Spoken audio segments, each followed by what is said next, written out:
Jesse, thank you so much for having me on tonight. First off, I think we need to take a big step back and look at what is happening in our political landscape. Because when people tell you who they are, we have to believe them. That's very important. Who are leftists telling us they are? Right now, the entire Democratic Party is more angry that Jimmy Kimmel got a paid vacation to be with his children than that Charlie Kirk will never see his children again. Jesse, the Democrat Party is more outraged that an unfunny corporate TV comedian had to be put in timeout for a few days than that Charlie Kirk will never speak again. It is critically important to understand that this is not really a political issue anymore. This is now a moral issue.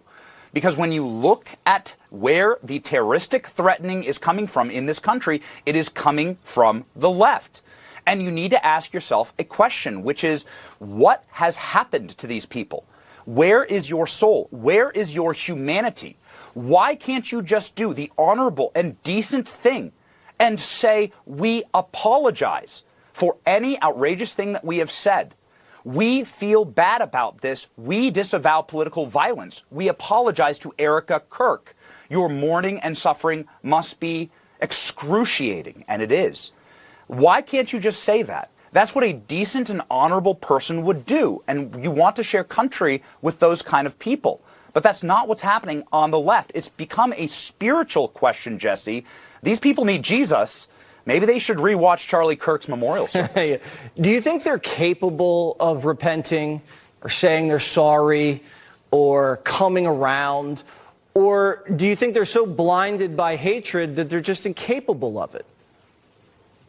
That's why I loved the memorial service yesterday, Jesse, is that you were able to see two very distinct and harmonious Christian principles on display yesterday. First, Erica Kirk's beautiful act of forgiveness, what I would call the single most apostolic, Christ-like action ever seen by the largest audience ever in human history. That's what happened yesterday when Erica Kirk forgave the trans radical Democrat assassin of her husband. A remarkable act. But then what you also showed on your program in the open was that there is a duty of our federal government to institute justice and to not forgive and to wield the sword, as it says in Romans 13, that God establishes our rulers and our leaders and that they have been given the sword for the terror of evil men.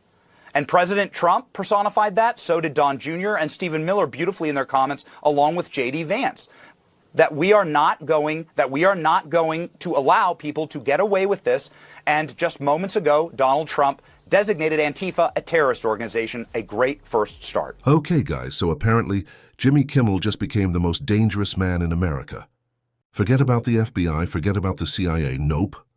It's late-night comedians who are plotting the downfall of the Republic with jokes. Yeah, that's the breaking news. Kimmel was suspended from ABC because he supposedly incited violence against Republicans and even blamed Charlie Kirk for his own murder. Sounds wild, right? Let's break this down. Here's the reality. Charlie Kirk's tragic death is a real and heartbreaking event. But the Jimmy Kimmel angle, not as dramatic as these guys want you to believe. ABC did suspend his show briefly, and yes, there was a backlash. But he wasn't fired permanently. In fact, ABC announced he's coming back. The twist is that some big affiliate groups, like Sinclair and Nexstar, companies that own tons of local ABC stations, have decided they're not going to air Jimmy Kimmel live in certain markets. So technically Jimmy's back, but not everywhere. That's not a nationwide ban.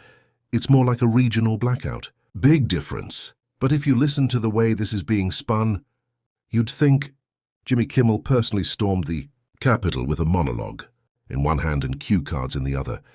Like seriously, this man tells dad jokes about Trump's hair, and suddenly he's inciting terrorism. Come on. And my favorite part? They say Instagram stories get more views than Kimmel's show. Bro, that's probably true, but that's not evidence of moral corruption. That's just the reality of late night TV in 2025. Nobody's watching broadcast anymore. But here's the problem. Instead of focusing on the actual tragedy, the loss of Charlie Kirk and the pain his family is going through. The conversation has turned into yet another round of left versus right culture war. The narrative isn't about healing, justice, or respect. It's about using one person's death to push political talking, points and score ratings, and that's dangerous. Because when every tragedy is weaponized into a propaganda battle, the humanity gets lost. You stop seeing people as people and only see them as pawns.